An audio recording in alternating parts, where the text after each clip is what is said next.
Okay, આપનું નામ? દિનેશભાઈ ઠક્કર, કચ્છ ભુજ. અચ્છા, આજે મસ્તરામ બાપાની કેટલામી પુણ્યતિથિ છે ને શું છે?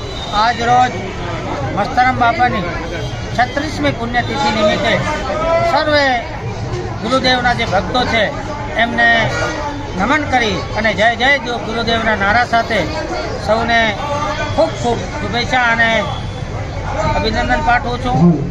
આજે જ્યારે 36મી પુણ્યતિથિ છે ત્યારે હજારોની સંખ્યામાં ભાવિક ભક્તો જ્યારે ગુરુ મહારાજના દર્શન કરવા અત્રે ઉપસ્થિત થયા છે અને 20થી 25,000 લોકોનું મહાપ્રસાદનું અહીંયા આયોજન રાખેલું છે.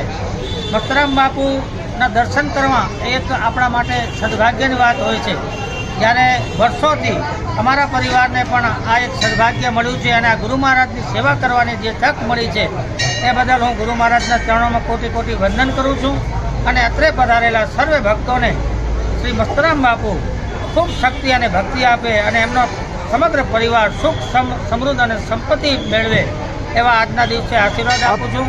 આપ ક્યાંથી આવો છો? હું ભૂતથી આવું છું અને ખરેખર હું અભિનંદન તો અહીંયાના જે સેવકો છે, અહીંયાના જે કાર્યકર્તાઓ છે એને પાઠવું છું કે રાત દિવસ જોયા વગર આજે જે 20,000-25,000 લોકોને જ્યારે પ્રસાદ બનાવવાનો હોય, રાત્રે 800-1000 માણસો જ્યારે સેવા કરતા હોય છે, 500 જેવી સંખ્યાઓ બહેનોની જ્યારે આ સેવામાં હોય છે, ત્યારે ખરેખર આ સમગ્ર જસ જો કોઈને જતો હોય તો આ જે આપણા મસ્તરામ બાપુના જે સેવકો છે, નાનામાં નાનો જે પાયાનો કાર્યકર્તા જ્યારે આ કાર્યમાં જોડાતો હોય, કોઈ કામ નાનું નથી. જ્યારે બધા પોતપોતાનું કામ સ્વીકારી અને સ્વયંભૂ આ કાર્ય ચાલી રહ્યું છે. હું બાપાના ચરણોમાં વંદન કરું છું કે આવનાર દિવસોમાં વધારેમાં વધારે સેવકો જોડાય અને લોકોની સેવા થઈ શકે અને આપણું આ ધામ વધુમાં વધુ વધતું જાય એવી પ્રાર્થના.